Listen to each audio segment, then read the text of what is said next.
está.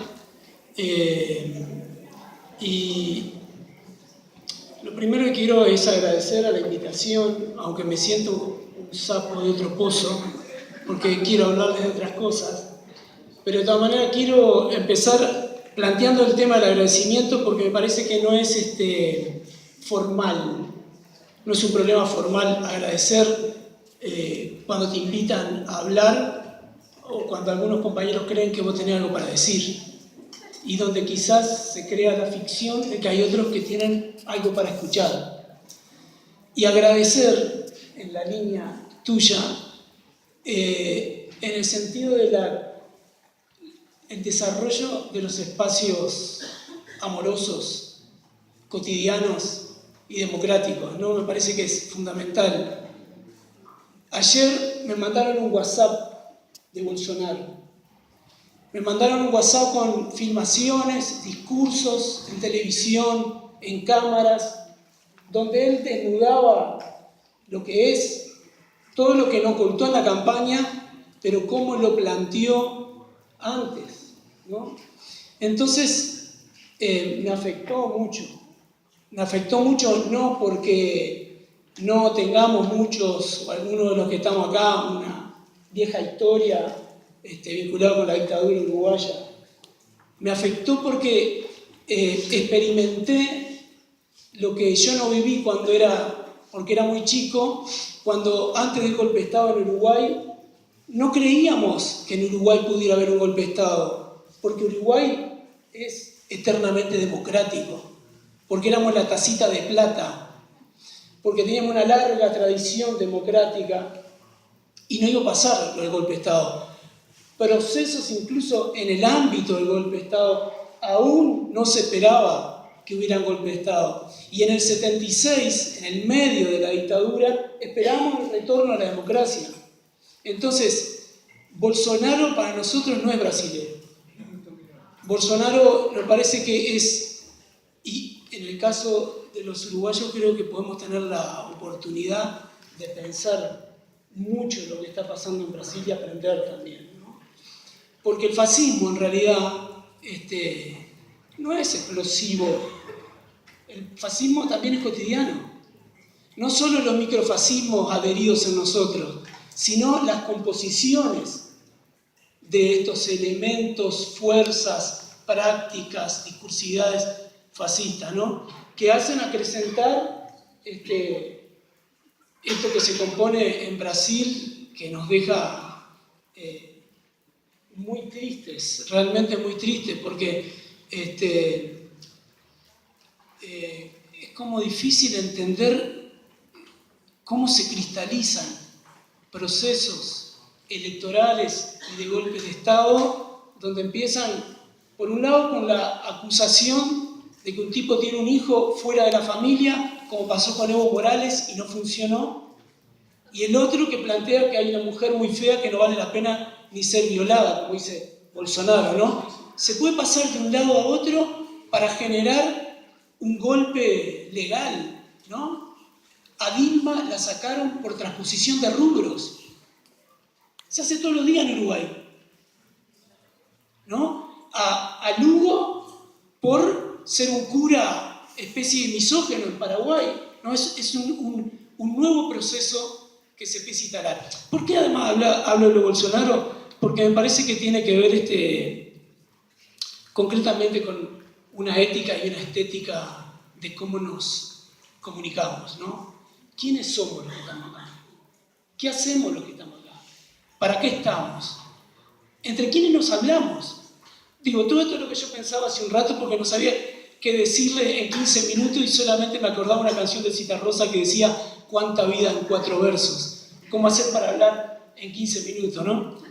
Yo trabajo, lo que yo he hecho desde los 90 para acá fue trabajar en organizaciones de derechos humanos. Empecé en el 97, trabajando 97-98 con hijos de desaparecidos, que inicialmente fueron hijos de asesinados, desaparecidos, exiliados y presos, y luego se conformó solamente hijos de desaparecidos. En el 2008 hasta el 2011 trabajamos con Memoria en Libertad, que recién se conforma en Uruguay este agrupamiento que son hijos de presos. Ustedes saben que nuestras dictaduras tuvieron metodologías que nos diferenciaron en una práctica general de la operación Gladio en el mundo y de la operación Cóndor y doctrina de seguridad nacional en América, sobre todo en el Cono Sur. También tuvimos como procedimientos diferentes.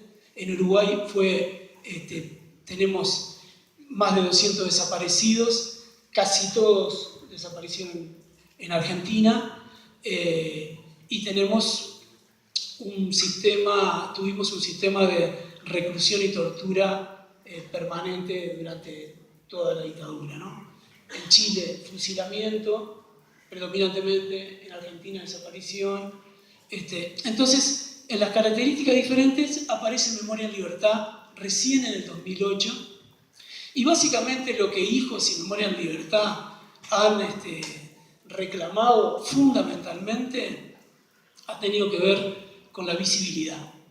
Es decir, algunos de estos jóvenes, ahora adultos, incluso algunos ya son abuelos, estuvieron clandestinos con los padres. Algunos de ellos nacieron en la cárcel con sus madres y vivieron durante 2 años en la cárcel. Otros estuvieron exiliados, otros estuvieron escondidos, cumplieron diferentes papeles. Entonces eso dice, si bien no hay una reivindicación específica de ser víctimas porque se consideran luchadores, ellos como hijos, sobre todo los hijos, plantean que también son víctimas y que el sistema de reparación, de la ley de reparación en Uruguay, hay cosas que a ellos no los contempla. No tengo ni idea cómo estoy en el tiempo.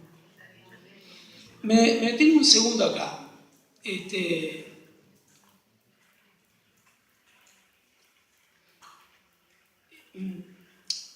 Me gusta trabajar la idea de que el inconsciente es pura superficialidad, de que el inconsciente es algo que está a la vista, de que el inconsciente no está en ninguna profundidad, ni en ninguna historia infantil, que puede estarlo. Pero me interesa pensar el inconsciente como acá, ahí. Voy a trabajar solo una idea, o a plantear rápidamente solo una idea.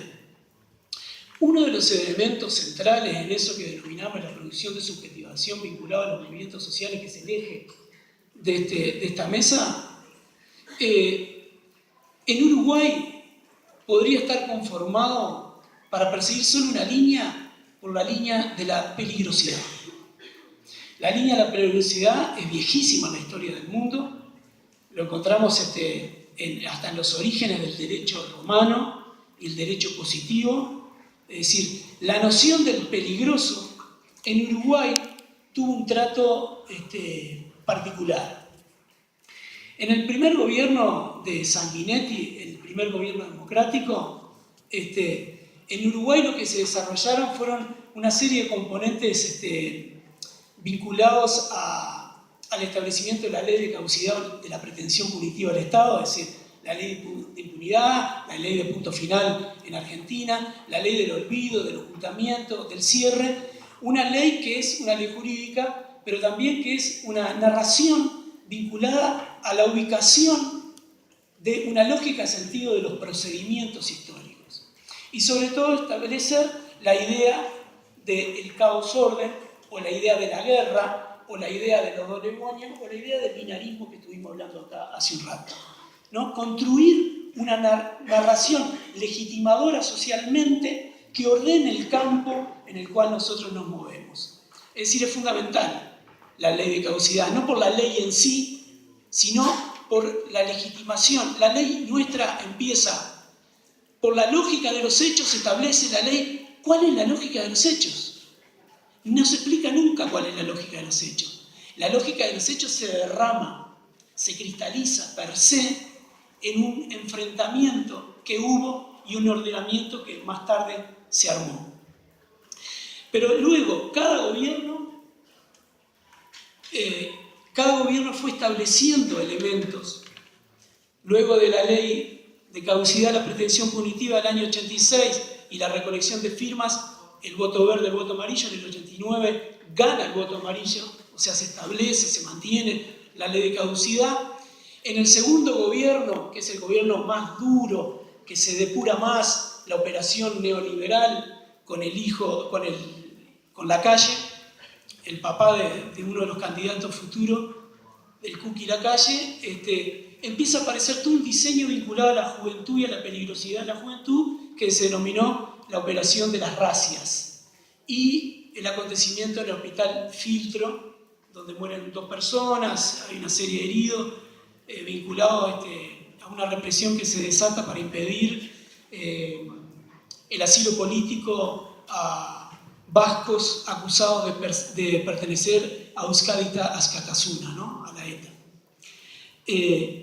El periodo siguiente de Sanguinetti se vuelve a reiterar un proceso vinculado a la peligrosidad y se establece la Ley de Seguridad Ciudadana, donde ya el fenotipo del peligroso tiene unas características que devino del subversivo de la dictadura al plancha contemporáneo, ¿no? Entonces la construcción, niño en la rúa, ¿no? La construcción de la peligrosidad es fundamental en el caso de Uruguay para construir la narrativa o el proceso enunciativo que legitime una forma de ordenamiento social basado en la reproducción del miedo de la dictadura, de la posibilidad de un nuevo golpe, del cuidado que hay que tener en los comportamientos y en las luchas sociales. En el periodo de Valle, y ya termino, empieza a modificarse esto, se instala la primera Comisión para la Paz, que no tiene un gran funcionamiento, y ya en el gobierno del Frente Amplio, y por esto empezaba con Bolsonaro. A mí me parece muy importante poder tener la capacidad, los uruguayos, de discutir las políticas sociales de estos 3 periodos del gobierno de la izquierda, pero discutir al hueso. Pero también pensaba yo cómo discutimos con la experiencia de Bolsonaro. Es decir, no es que no podemos discutir quienes somos de izquierda y quienes no lo somos, discutir de estas políticas sociales, ¿no? Del matrimonio igualitario, de la suspensión del embarazo, de la ley, la nueva ley vinculada a la salud mental. Hay una composición en esta discusión, los compañeros que trabajan en salud mental lo tienen muchísimo más claro. Hay una composición que tiene que ver con lo gubernamental, hay una composición que tiene que ver con las políticas estatales, hay una composición que tiene que ver con la burocracia que no tiene partido, y la burocracia no es el gobierno de los papeles, sino que esos procedimientos autofagocitantes que se chupan todo para dentro del Estado en una dinámica que el Estado está para estar, no para desaparecer. Están los médicos. Entonces, el proceso en Uruguay es un proceso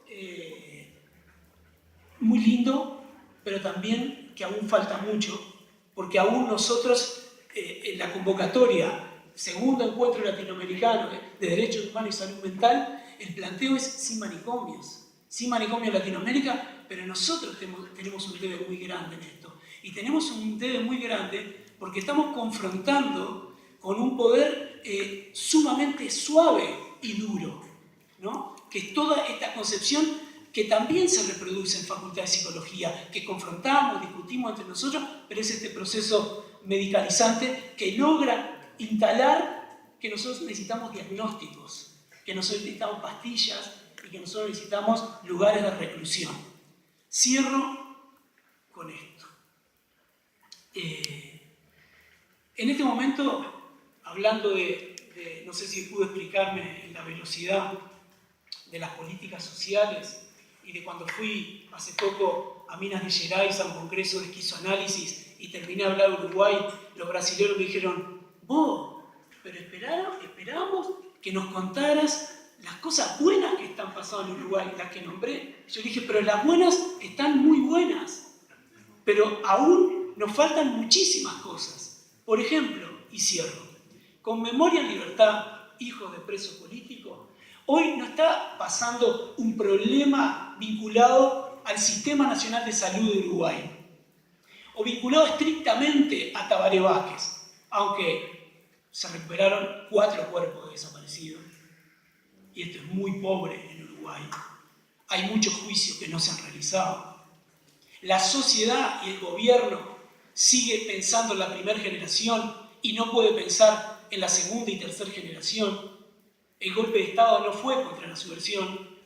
El golpe de Estado fue para transformar una existencialidad, Guattari le denomina capitalismo mundial integrado, un nuevo modo de existir, un nuevo universo existencial, y lo generacional es fundamental, pero el Pepe no lo entiende y Tabaré tampoco.